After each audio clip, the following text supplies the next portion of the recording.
Alô, amigos, bem-vindos ao Gente que Fala ao vivo, de meio-dia a 1 pela Rádio Trianon, AM 740, São Paulo, Rádio Universal, AM 810, Santos, AltV, www.altv.com.br, com reapresentação 6 horas da tarde, e também TV Guarulhos, canal 20 UHF, canal 3 da NET, 11h30 da noite. Nosso site www.gentequefala.com.br, nossa página Facebook /programa Gente que Fala, o Twitter @Gente que Fala AM, o WhatsApp é São Paulo 11 974012235, chat do site da AltV, ainda um telefone que fica à sua disposição também é São Paulo 11 50526622. Participando desta edição de Gente que Fala, psicólogo e escritor Haroldo Lopes. Haroldo, que prazer tê-lo aqui. Muito obrigado pelo convite mais uma vez. Boa tarde a você, Zancopé, a todos os amigos que acompanham essa tribuna, e em especial você, telespectador. E ouvinte também, pelo que o Zancopé falou, acho que o mundo inteiro está nos acompanhando, porque é tanta gente acompanhando, né, Zancopé? Muito Falta obrigado. acrescentar, quando eu digo psicólogo e escritor, também apresentador de programa na Rádio Trianon. Isso, e também agora na Rede Gospel de televisão, vamos iniciar um programa de debates aos domingos à noite. Na Trianon... A Trianon, toda sexta-feira, das 18 às 19 horas, o Divã e a Sua Saúde, com participação fixa de Ari Toledo, e sempre respondendo às dúvidas do ouvinte sobre o comportamento e assuntos pertinentes do dia. Você é psicólogo, mas qual é o papel do Ari Toledo nessa mesa? Como o programa é o Divã e a Sua Saúde, sexta-feira à noite, a última participação é dele. E o bom humor faz bem para a nossa saúde, por isso que ele está lá, com muito prazer. Professor Valmir Leôncio da Silva, Escola Superior do Tribunal de Contas do município de São Paulo, integrante do Conselho Regional de Contabilidade. Grato por estar aqui, doutor Leôncio. Agradeço o convite mais uma vez, Zancopé, e é um prazer estar aqui com vocês, uma mesa tão forte, assim, uma mesa tão boa para discutir assuntos do nosso dia a dia, aí, que é muito importante para o cidadão como um todo. Obrigado. Deputada estadual Maria Lúcia Amari, do PSDB. Deputada, que bom tê-la aqui. Boa tarde, Zancopé, a todos os componentes que estão aqui dispostos a discutir assuntos importantes e aqueles que estão nos assistindo. Acho que falar um pouco do que acontece no Brasil, o que acontece no estado de São Paulo, e cada um dando a sua contribuição. Jornalista, advogada Mona Zen. Que bom, amor. Muito obrigada pelo convite, obrigada aos internautas, aos ouvintes e aos membros desta mesa. Deixa eu voltar aqui à deputada Maria Lúcia Amari. Quantos mandatos, deputada? Eu estou no quarto mandato. Quarto mandato, iniciando o quarto mandato, com 120 mil votos que a credenciam, e eleita primeira vice-presidente. É um fato histórico importante para nós mulheres, né? Eu acho que é uma conquista, 180 anos de Assembleia Legislativa e as mulheres ainda com espaços muito tímidos na casa. Dessa vez nós conseguimos nos colocar como primeira vice-presidente, fiquei, e a segunda vice-presidência também ficou a cargo de uma mulher também. Então, eu acho que, dados os 10% que nós representamos no total dos deputados dos 94, somos apenas 10. Mas, na composição da mesa, na diretiva, nós acabamos ultrapassando a nossa cota, o que, para nós mulheres, ficou muito bom, porque a questão da mulher é muito importante, ela está junto, trabalhando com os políticos homens, né? Porque a mulher tem a firmeza e tem a sensibilidade. O olhar feminino faz a diferença no sentido da complementação das ações que a Assembleia tem, né? Aproximar a Assembleia Legislativa da população, a transparência. Então, tem uma série de ações que esse novo mandato nosso, estamos nos propondo, né? Já a nova roupagem de um promotor público ser eleito presidente da Assembleia Legislativa já é um ponto positivo, né? Até para o resgate da imagem política, nos desgastes que todos nós passamos por conta de algumas ações verdadeiras e que comprometem a classe política. Então, acho que essa nova formação da mesa está disposta a interagir com a sociedade, ouvir mais o clamor popular, para que se transforme em ações positivas, afirmativas. Muito embora, Maria Lúcia, eu não sei se a deputada pode confirmar ou não, apesar de a mulher ser muito mais justa e se preocupar muito mais com os problemas sociais, isso é um fato confirmado, é verdade que ainda a mulher exercendo a mesma profissão que o homem, ainda ganha, na maioria das capitais do Brasil, 23% a menos? Esse é um dado triste histórico nosso, que nós não conseguimos ultrapassar ainda, apesar de somos a maioria, né, 53%, se eu não me engano, da população, mas os cargos em que as mulheres ocupam, elas já conseguem alcançar esses cargos de empoderamento, mas sempre em desvantagem em relação à questão salarial. Se for negra, diz que é pior ainda. Aí é pior. A situação é mais preconceituosa, é mais limitada ainda. Então, é uma luta que nós mulheres... nós temos agora uma mulher negra também na Assembleia Legislativa, isso também faz a diferença, né? Porque a luta das mulheres negras está lá representada também, faz parte dos debates, de colocar-se também, né, como uma nova visão para que a população comece a redução do preconceito. Acho que faz parte disso, né, um cargo eletivo, acho que ajuda na questão do debate, de construir novos caminhos. Acho que isso é um ponto positivo. Deputada Maria Lúcia Amari, eu queria que a senhora explicasse como é o processo. A senhora chegou lá com 120 mil votos, aí a eleição da mesa, mas não é uma chapa fechada. Não é o presidente, o secretário, o vice, não é uma chapa fechada. Eu gostaria de entender, a senhora levantou a mão lá e falou, eu sou candidata... Desde o ano passado, quando nós ganhamos a eleição, nós não tínhamos nem assumido, já estávamos conversando que nesse mandato nós íamos brigar muito, lutar muito para que nós tivéssemos mulheres em cargos representativos, né? Porque sempre tinham, mas assim, quarta secretaria, sabe... O que sobrou? É o que sobrou. Não, lamentavelmente é isso mesmo verdade. Que acontece. Então, dessa vez, não. Coloquei meu nome, fiquei até o fim na disputa para que a gente pudesse ter uma coisa democrática, né? E foi uma eleição, né? Os deputados todos votaram. Claro que é uma coisa que vem discutida antes, né? Os partidos vão discutindo antes. Primeiro a gente disputa dentro da bancada, depois com os aliados, enfim. Mas não foi uma luta pequena, né? Porque existe... Eu fiz a pergunta, a Monazem sempre discute isso comigo, eu digo que as mulheres não se apresentam. Então, aí tem uma série de comentários, de análises, mas quando eu destaco isso, é porque a senhora se apresentou lá, eu me coloquei, lá no partido. Ganhando ou perdendo, é importante participar, lutar. Perfeito. E dizer, olha, não deu, mas eu fui até o fim, disputamos e conseguimos vencer todas as barreiras tradicionais. Ainda fui obrigada a ouvir, claro, não vou dizer o nome, de um deputado, por que 2 mulheres na mesa? Eu falei, bem, eu não quero... se contenha, Monazem. Não, realmente a realidade das mulheres brasileiras é muito complicada.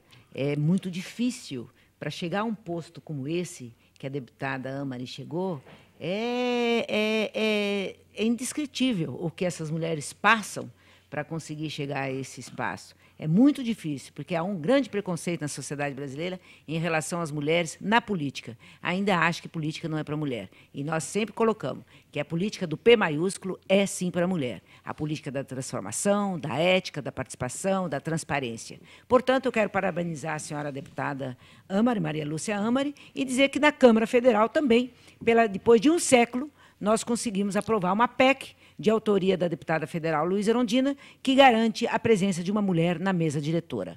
Essa PEC foi aprovada com um número significativo no plenário da Câmara dos Deputados, porém está indo para a aprovação no Senado. Nós, mulheres brasileiras, esperamos que isso precisa de uma lei para isso? Lei, uma PEC. Meu Deus do céu, precisa de uma lei. Pois você vê a situação. No topo da pirâmide brasileira, nós temos uma mulher, mas na base da pirâmide brasileira, a situação das mulheres é muito, muito difícil. O senhor acabou de colocar. Nós, mulheres brancas, ganhamos 30% a menos dos homens brancos. As mulheres negras ganham 10% a menos desses 30% das mulheres brancas. E quando essa mulher é deficiente e quando essa mulher é da terceira idade, a situação é muito mais grave. Zancopé, eu posso fazer um incêndio aqui? À vontade. A jornalista, para o professor também, o Valmir também, para a deputada. E como é que fica a primeira presidente mulher que assumiu a presidência da República e com um índice de rejeição tão grande? Isso mancha um pouco o que as mulheres já vêm conseguindo no Congresso, no Senado e na vida pública? Olha, eu poderia dar uma opinião. Quando eu falei aqui de firmeza sem perder a sensibilidade, na verdade, a presidente Dilma, ela não desculpe falar assim, mas ela não nos representa enquanto mulher, porque ela tem tido atitudes um pouco masculinas em relação à postura como presidente, né? Ela tem imposto algumas coisas meio à força, de uma forma ditatorial. Ela não tem aquela coisa que as mulheres, o diálogo. Então, se ela tem tido um perfil que atrapalha um pouco, nos atrapalha um pouco, enquanto quebrar uma tradição, né? Se ela fosse uma mulher de mais diálogo, você não vê ela caminhando nas ruas, conversando com a população. Essa falta de sensibilidade nela não tira essa característica feminina importante. Então, nós precisamos de um pouco de leveza na política, e ela poderia dar essa leveza, e ela não está conseguindo passar. Eu acho que é um ganho para a sociedade latino-americana ter uma mulher na presidência.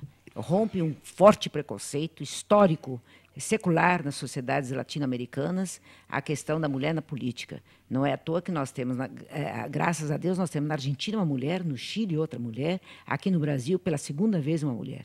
É evidentemente que nós estamos discutindo o modo de ser mulher no espaço de poder. Isso é uma questão a amadurecer, em processo. Portanto, as mulheres estão hoje rompendo com aquele modelo histórico de lidar com o poder, que é o modelo masculino. Eu acho que isso é ruim para a sociedade, né? De alguns homens, nós não estamos falando de todos os homens, evidentemente, mas eu acho que é importante estar mais, ouvir mais, estar mais presente na sociedade, não é? Eu acho que isso ganha não só a senhora presidenta, como também todas as mulheres brasileiras. Nós temos uma grande chaga no Brasil. Nós só temos 10% das mulheres nos espaços de poder. É um dos pior representação do planeta. Nós só perdemos do Haiti. Vejam só, na representação de mulheres no espaço de poder. Portanto, quando eu digo que temos uma vice-presidente na Assembleia Legislativa de São Paulo, é um grande ganho, porque isto é uma luta de gigante. Inácio, pois não. Desculpa, só queria fazer uma rápida intervenção e parabenizar a deputada e também dizer que na Câmara Municipal de São Paulo nós também temos uma mulher como vice-presidente, que é a Edir Salles, né? E nós temos aí o órgão de contabilidade maior, que edita normas internacionais de contabilidade, que pela primeira vez na história também é uma mulher que está assumindo a presidência desse órgão. E eu também acho importante dizer assim que tanto a mulher quanto o homem, eles erram. Nós temos pessoas boas e pessoas más. Então, independente do sexo, isso aí sempre vai acontecer. Nós vamos ter aqueles que sabem tratar melhor com algumas coisas, como aqueles que não sabem tratar tão bem quanto. Então, eu acredito que essa parte do sexo a gente tem que, talvez, deixar fora. Mas quem está no poder tem que saber realmente liderar. Acho que isso é importante, independente do sexo. Só um minutinho. Eu sempre digo o seguinte, nós fomos parceira no Conselho, eu e a deputada, eu sempre digo o seguinte, não adianta ser mulher só, não basta ser mulher. Tem que ser mulher com cabeça de mulher. Porque mulher com cabeça de homem, para ocupar os espaços de poder, para os homens, nós estamos saturados. Fazer o que o homem faz não precisa mais. Reproduzir isso que historicamente levou a humanidade à infelicidade, não resolve. Inácio de Sapopemba, parabenizo a deputada Amari pela conquista da vice-presidência da Assembleia. Cada vez mais as mulheres chegam ao poder. É o Inácio de Sapopemba. Muito obrigada. E ainda, Leôncio, tem uma pergunta aqui que é de... Já vou fazer para você. André Loreto do Ipiranga. Por que São Paulo e Rio de Janeiro são os dois únicos municípios brasileiros com um Tribunal de Contas próprios? Muito boa pergunta. Ao todo no país, nós temos 34 tribunais de contas. E pela Constituição anterior, a Constituição anterior de 67, ela autorizava que os municípios tivessem os seus próprios tribunais de contas. Então, por iniciativa da própria lei, a Constituição Estadual, da época, a Constituição Estadual autorizava que fosse criado o Tribunal de Contas do município. Então, assim, o município de São Paulo, à época, ele, através de uma lei na Câmara Municipal, ele conseguiu instituir o Tribunal de Contas. Então, os únicos tribunais de contas realmente de município são o Tribunal de Contas do município de São Paulo e do Rio de Janeiro. E nós temos outros tribunais de contas que cuidam das contas dos municípios. Por exemplo, todo o Estado quando ele é criado, o Estado ele já nasce com um Tribunal de Contas, que já está na própria Constituição Federal. Agora, nós temos 4 municípios, 4 estados, que é Goiás, Pará, Bahia e Ceará, que tem Tribunal de Contas dos municípios, que verificam as contas dos municípios. Mas uma coisa importante é dizer... Independente do Tribunal de Contas do Estado. Independente do Tribunal de Contas do Estado. Olha que coisa interessante.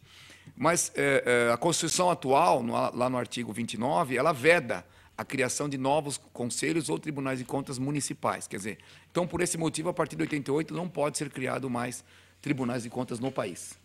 Câmara dos Deputados aprovou o texto principal do projeto de lei que regulamenta os contratos de terceirização no país. Alterações do texto ainda serão discutidos pelo plenário na próxima semana, antes de seguir para o Senado. Criticada por centrais sindicais, defendida por empresários, a proposta permite que empresas contratem trabalhadores terceirizados para exercer qualquer função. Deputada Haroldo, Munazem, Leôncio, quem pode se manifestar? Deputada? Bem, eu realmente sou contra esse projeto. Eu sou funcionária, eu sei a distinção existente entre um funcionário de carreira, um funcionário com estabilidade, com um funcionário terceirizado. As condições são extremamente desiguais, a estabilidade é desigual. Portanto, eu acho que a relação do trabalho tem que cada vez andar para frente e não andar para trás. Nós precisamos realmente que garantias, a gente sabe, por exemplo, eu trato com a questão da mulher, sabemos que no Brasil 38% das mulheres são chefes de família, são provedoras do orçamento. Então, essas mulheres, quanto mais estabilidade, melhor. E ainda é pouco, mediante aquilo que a gente precisa para enfrentar os desafios da formação dos nossos filhos, da sustentação dos nossos lares. Então, eu, pessoalmente, sou contra isso. Acho que a gente precisa ter toda a segurança agora no Senado para que a gente possa, pelo menos, melhorar um pouco mais, que não se terceirize, não haja a terceirização em todos os setores, mas somente nas atividades iniciais. Eu acho que o que me preocupa são as garantias trabalhistas, né? E a questão de uma situação que é difícil no nosso país, que é a questão da fiscalização. Então, esse projeto ele vai criar, eu acredito, talvez uma brecha para se burlar a lei e ferir os direitos dos trabalhadores. Então, é extremamente preocupante que ela possa ser aprovada. Essa é uma tendência que está acontecendo no serviço público já há algum tempo. Desde a edição, tecnicamente falando, desde a edição da Lei Complementar 101, que é a famosa Lei de Responsabilidade Fiscal, ela já autoriza, né? Ela autoriza, pelo menos o nível operacional e nível meio, que a administração pública possa contratar esses serviços terceirizados. O que ela proíbe, né, o que ela veda, é que os cargos de Estado, né, as carreiras fins do Estado, sejam terceirizadas. Então, o que acontece? Isso é uma forma que o Estado tem, por exemplo, de aumentar a folha de pagamento e sem entrar como gasto com o pessoal. Olha que coisa interessante. Porque você tem um limite de gasto. Por exemplo, o município de São Paulo ele pode gastar até 60% da sua receita com folha de pagamento. Mas se ele tiver, por exemplo, terceirizado e nos quadros dele tiver aprovado a diminuição de cargos e ele terceirizar esses cargos não entram no cômputo do percentual de gasto com o pessoal. Quer dizer, então existe aí um perigo, né, para a administração pública dela começar a gastar muito com salários, porque não deixa de ser salários dos contratos terceirizados, e isso não aparece, né, como uma informação relevante dentro da administração pública. E eu também acho importante, acho que até pode dar até um espaço para as carreiras meio, carreira operacional, até terceirizar. Mas eu acho que não, de forma nenhuma, pode ser terceirizado as carreiras fim de Estado. Por exemplo, uma fiscalização, imagina, um auditor fiscal, um auditor do ISS, um analista, um auditor do Tribunal de Contas sendo terceirizado. Quer dizer, vai ficar um pouco complicado para a administração. Você confirma a preocupação da deputada. Sim, os direitos trabalhistas exatamente vão ralo abaixo, deputada. Também. Lamentavelmente. Sabe o que eu tenho percebido, Zancopé e os colegas aqui da tribuna e você que nos acompanha, é que, primeiro, isso é um projeto de 10 anos que se discute, né? E após a fala da deputada, dos outros colegas aqui também, eu honestamente me coloco ainda numa situação em que tudo isso não está muito claro, principalmente para o povo.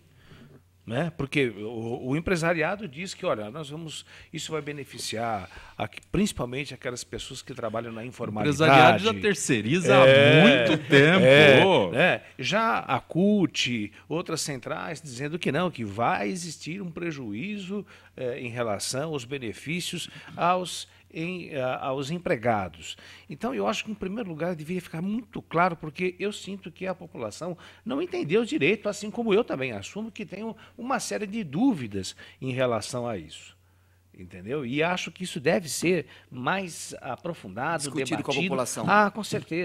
Com certeza, porque, como o professor acabou de colocar, já imaginou um fiscal terceirizado? Isso realmente já me assusta, o não terceirizado fiscal. O oficial já assusta? Já me assusta. E eu já vi que tem pergunta aqui na frente que a gente vai poder falar disso aqui com mais tranquilidade, né? Mas eu, honestamente, assumo. Eu estou em cima do muro, como acredito que metade da população. Escuta, o que é bem isso?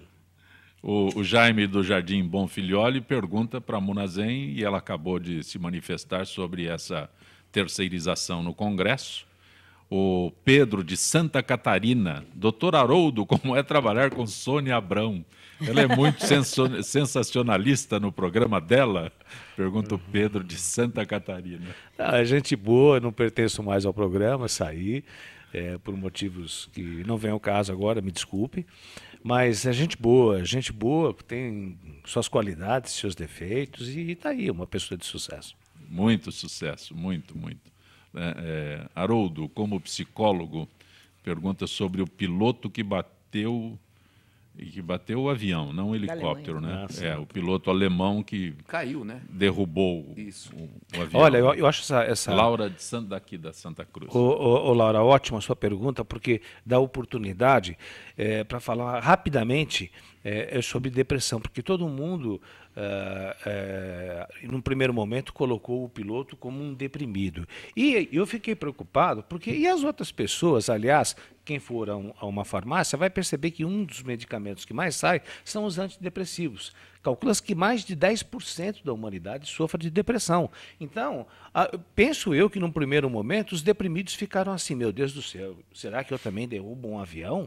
Porque eu sou deprimido, eu tomo tal e tal medicamento. Não, gente, a depressão sozinha, por ela, o indivíduo não chega a esse ponto de maldade. E aí, o que pode acontecer é de um indivíduo que tenha um delírio, ou seja, uma psicose, mas também tenha associada a essa psicose uma tristeza muito grande, ansiedades, medos. Em geral, o psicótico ele não vem sozinho, ele vem com uma série de familiares, que são os fatores depressivos, ansiosos. Agora, um indivíduo que já tinha dito que ele ia ficar famoso, conhecido de qualquer forma, né? Me parece que era um indivíduo em pleno surto psicótico, mostrando que eu, piloto, não valho nada e o mundo também não vale nada. Então, já que eu não valho nada, eu acabo com a minha vida e também o mundo não vale nada, acabo com todo mundo. Gente, se isso não é um pensamento alicerçado no delírio, eu não sei mais o que é um surto, ou então um indivíduo altamente comprometido, caso que não é específico da depressão. Muitos aqui que vêm a esse programa, a todos os programas apresentadores, às vezes estão tomando antidepressivos, mas são pessoas boníssimas, pessoas que têm o bom senso. Agora, esse cidadão, com certeza, estava ali num processo psicótico, num processo que não envolve apenas a depressão. Então, se você é deprimido e está me acompanhando agora, fique tranquilo que o deprimido não faz isso. Nem pilote avião, por favor. Silvia do Limão. A Silvia diz, eu vi a Munazem numa pegadinha do Pânico junto com a Irundina, seria isso? Teve uma pegadinha que era lava rápido. Aí a gente entendeu Lava Jato, mas tudo foi esclarecido. E os jornalistas, todos muito amigos da Irundina, né? Então, foi uma coisa assim que a gente não estava entendendo o que estava acontecendo. Hélder do Campo Belo, deputada Amari, o STF determinou que estados e municípios paguem em 5 anos precatórios devidos. Do estado de São Paulo, mais de 18 bilhões de reais corrigidos.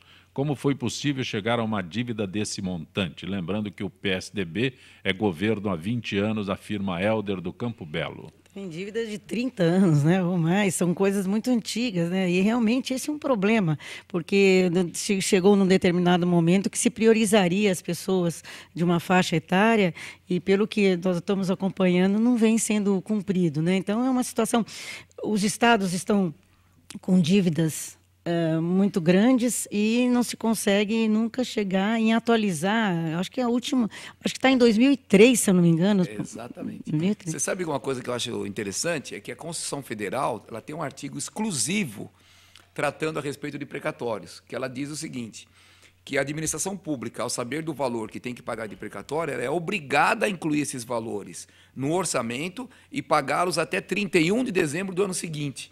Isso nunca aconteceu.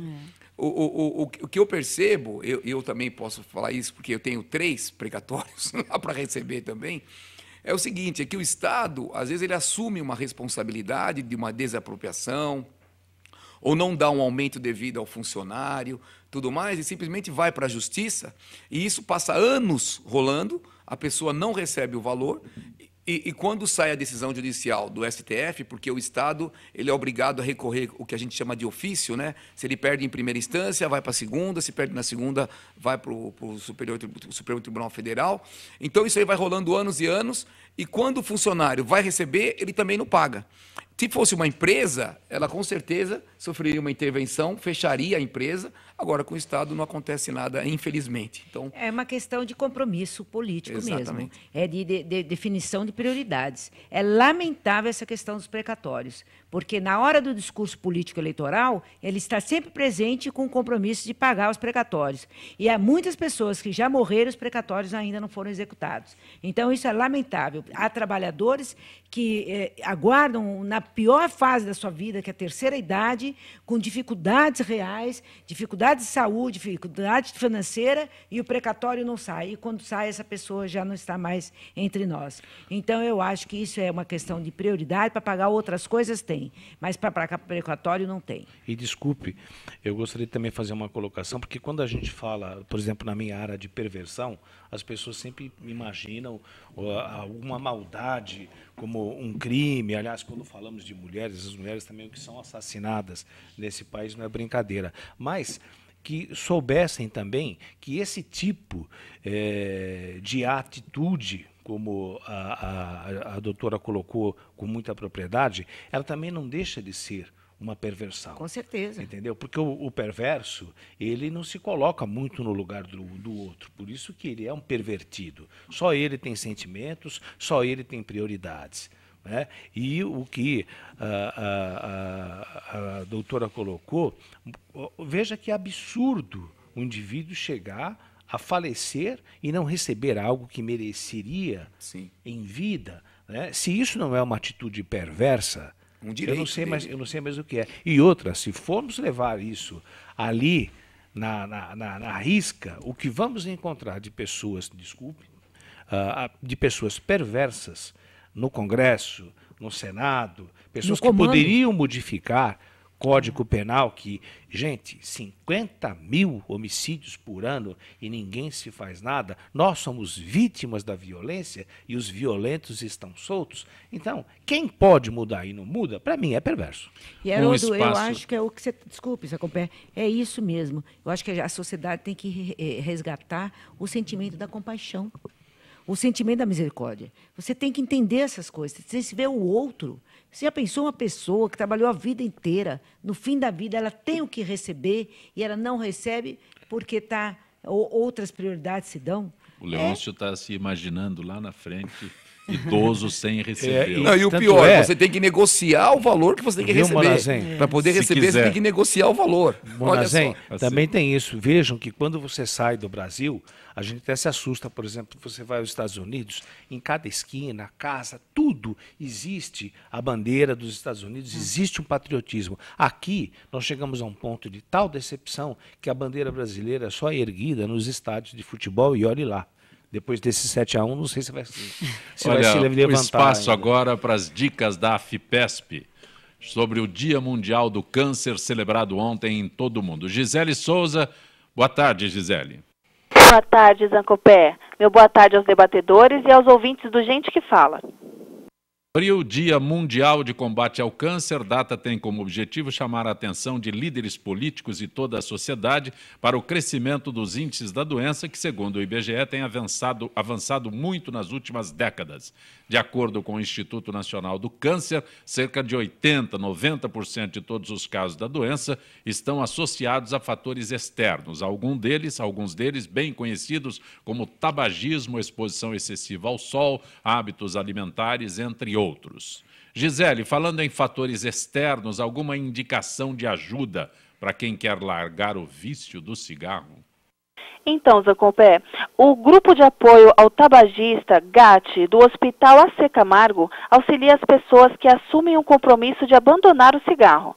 Para participar das reuniões, basta agendar uma consulta pelos telefones 11 2189 5119 e nos finais 5141 e 5130. Toda a assistência é coordenada pela diretora do Núcleo de Psico-Oncologia do hospital, a médica Maria Tereza Cruz Lourenço. Todos podem participar? Em primeiro lugar, é necessário se inscrever.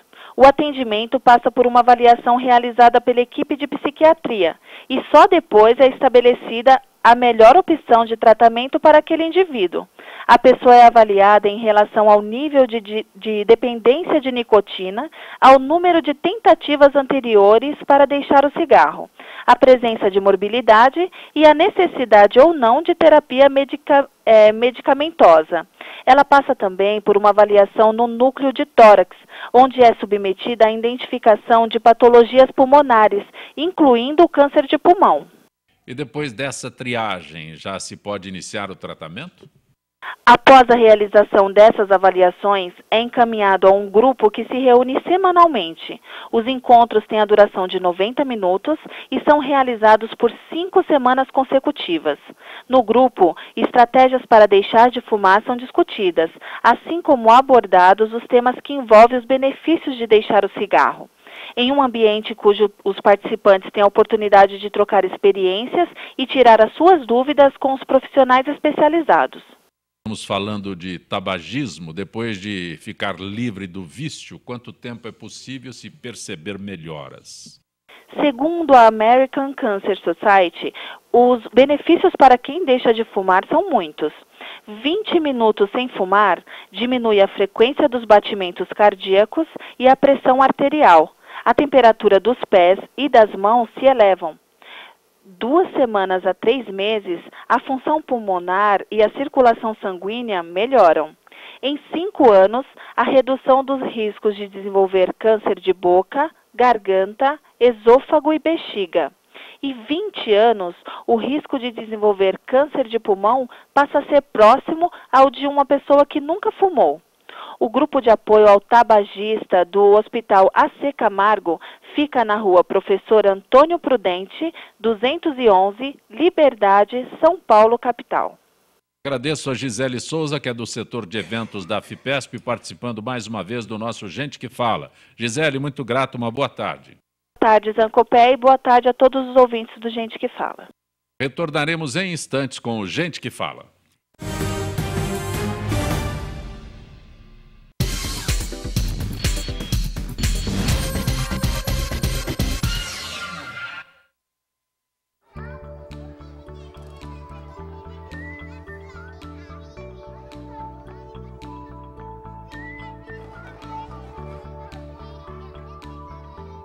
Quando uma criança desenvolve seu potencial, as portas do mundo se abrem para ela.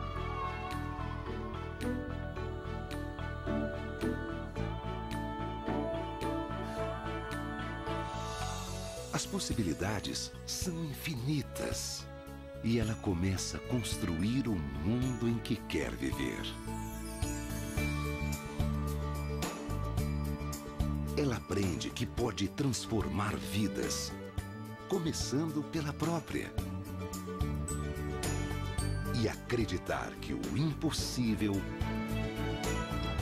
é possível. Cada criança na escola é um potencial a ser descoberto.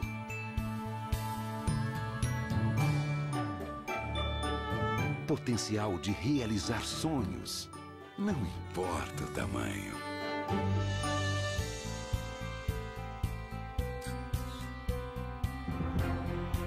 É hora de despertar o potencial das novas gerações.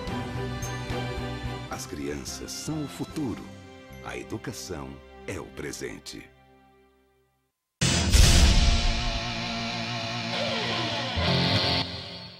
Xixi no banho! Queremos que todos façam! Homens, mulheres, crianças, brasileiros ou não, nobres, plebeus, músicos, desportistas, pessoas que são metade homem e metade monstro, coisas do além, lendas brasileiras, lendas gregas, pessoas boas, pessoas não tão boas, gênios da arte, gênios da ciência, trapezistas, amantes, pessoas de outros planetas, fenômenos do cinema. Enfim, se você faz xixi, tá convidado.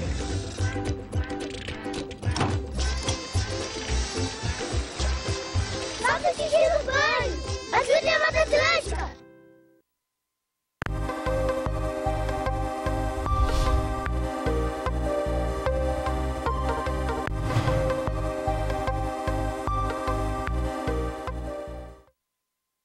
Tudo tem a ver com alguma coisa. De onde vem a água que a gente bebe? Da torneira. E nada a ver, vem dos rios que nascem da mata. Sabia que a gente só respira por causa das árvores? A árvore respira? Respira. A árvore respira. E o que você tem a ver com isso? Meu ar. Minha água. Minha árvore. Meu ambiente. Mata Atlântica! SOS Mata Atlântica. Mais 25 anos.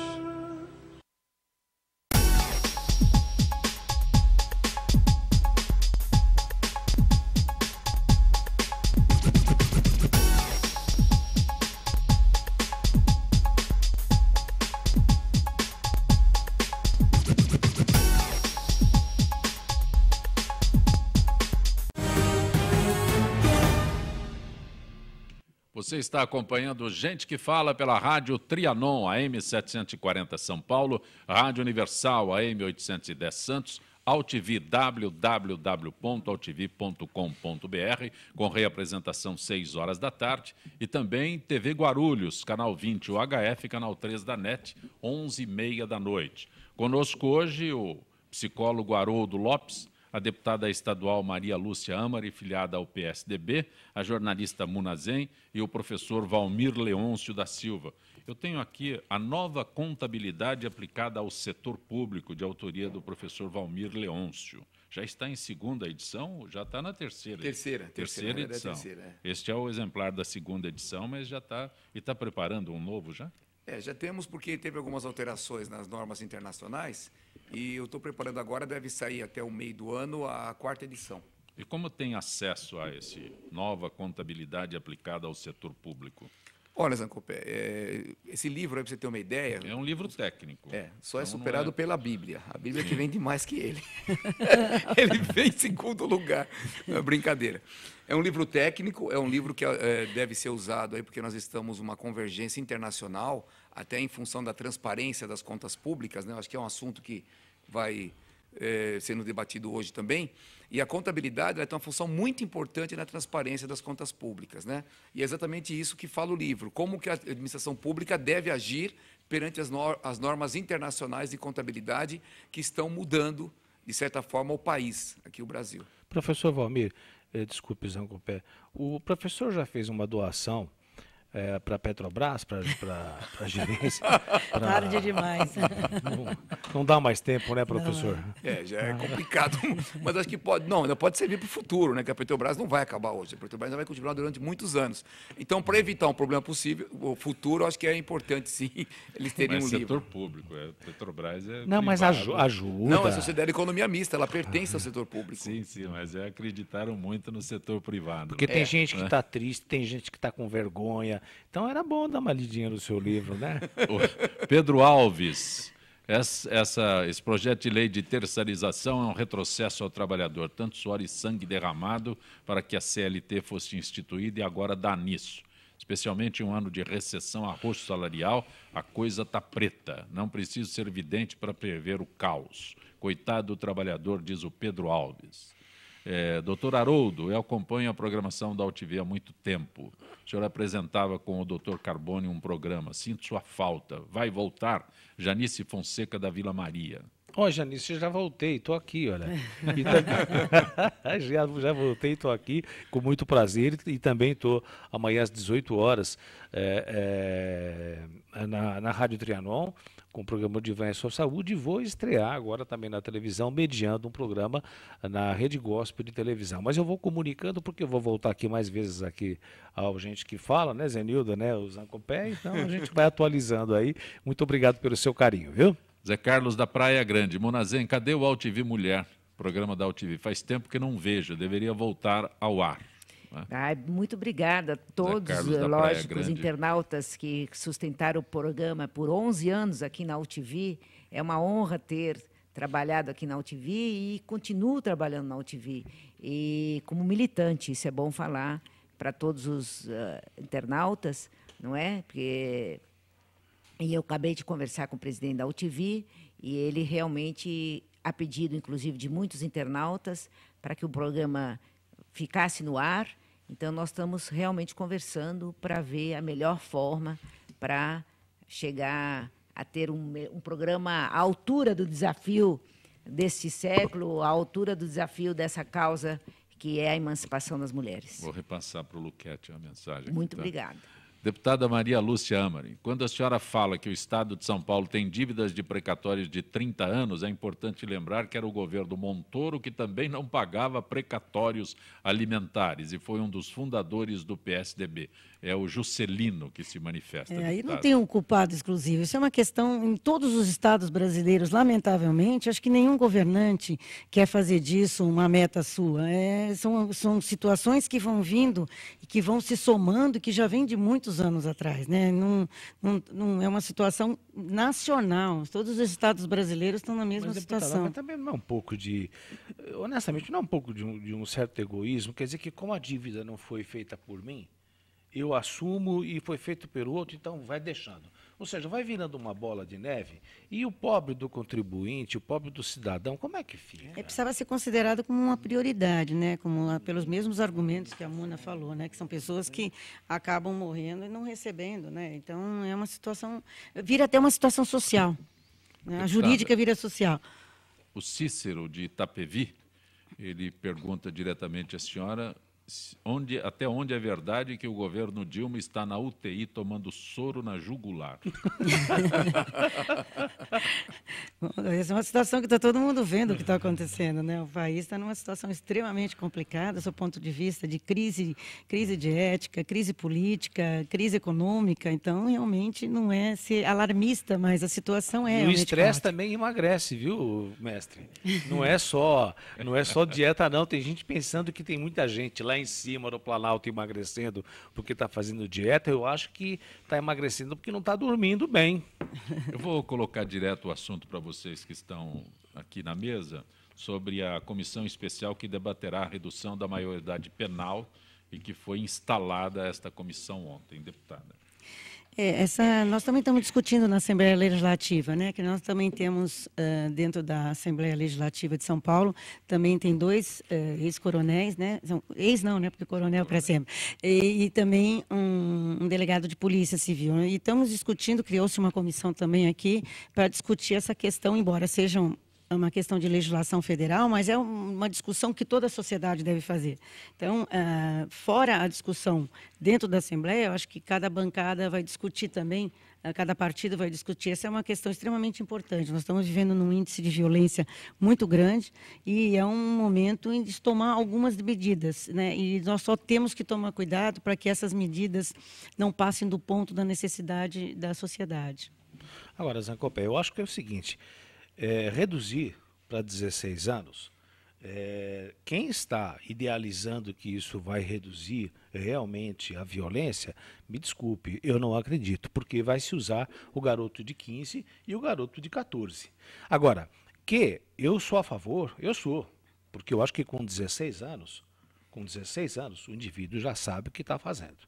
Então, uma série de colegas dizem que não, dizem que não. Agora, eu só gostaria de lembrar que, por exemplo, em países de primeiro mundo, a exemplo da Inglaterra, quando um garoto de 10, 11, 12 anos, ele comete um homicídio, por exemplo, ele é levado ao juiz, e se o juiz percebe que ele tem noção da realidade e sabe e sabia o que estava fazendo, ele é preso como um detento comum.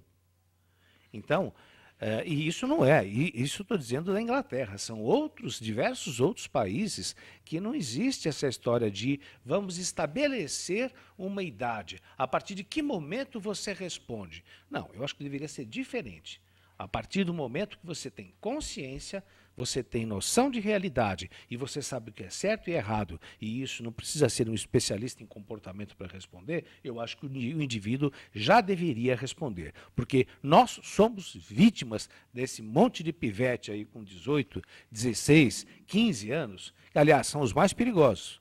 Vai até uma dica aí para vocês. O sujeito que já é veterano na bandidagem, ele não chega tão assustado quanto um garoto aí que está com 38 na mão e que vem tremendo, né? E que você tem que hoje, Zancopé, você tem que dar uma aula para a população se preparar para ser assaltada, porque numa família de 7 integrantes, um será assaltado. E hoje existe até cartilha. Olha, o camarada chegou perto de você, anuncie qualquer movimento.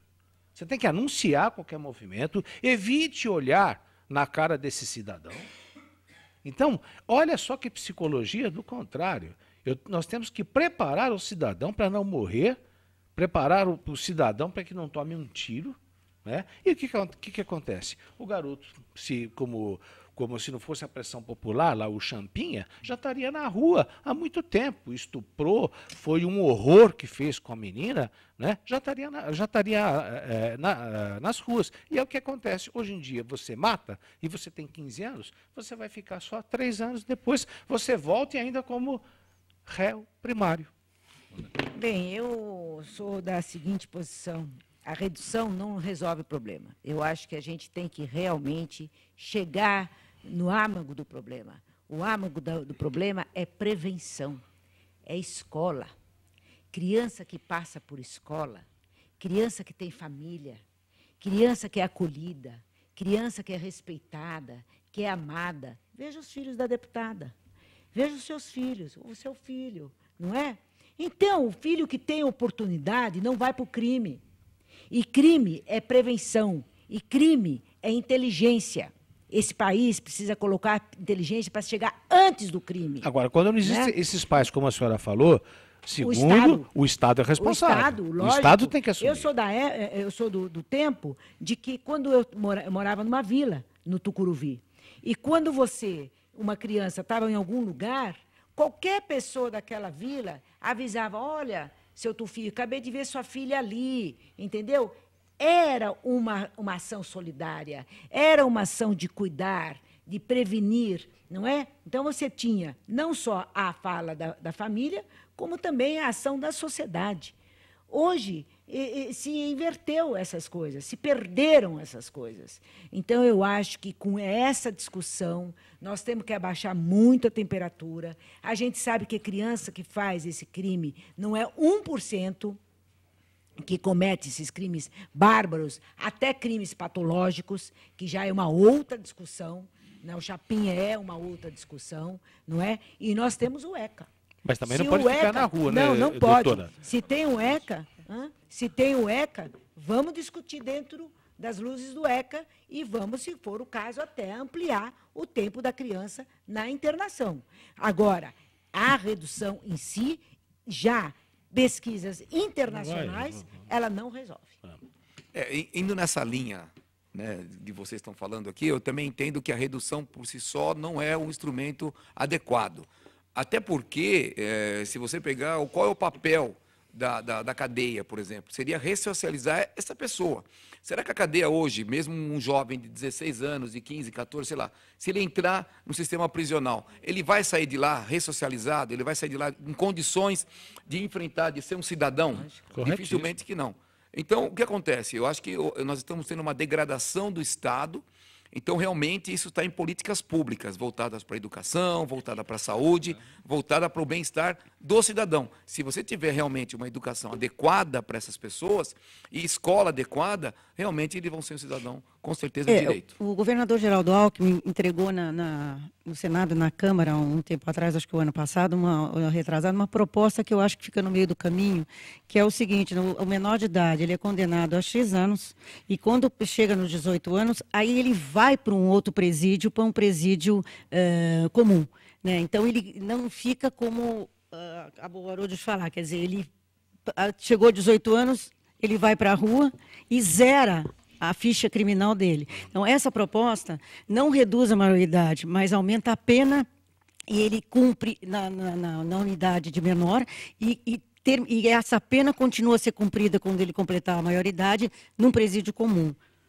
Agora, também, não sei se dá tempo, Zancopé, é bem rapidinho, mas ele também fez uma promessa de colocar o professor comunitário. O que seria o professor comunitário? É aquele professor que percebe que determinado aluno não está vindo mais em sala de aula, então o que vai? Esse professor vai até a casa da pessoa para saber o que está ocorrendo, para trazer a criança para casa. É a busca ativa. A repressão é importante quanto ao crime dos adolescentes e dos menores, mas como também já foi dito aqui na mesa, muito bem pelo professor Valmir e pelas doutoras também, a educação, ela tem que ocorrer, senão a gente não muda esse quadro. E a educação começa em casa, mas tem que ter continuidade na escola. A criança não pode ficar sem escola. Josué do Paraná diz: reduziu para 16 anos a maioridade penal, e aí? Não seria melhor ter educado essas pessoas?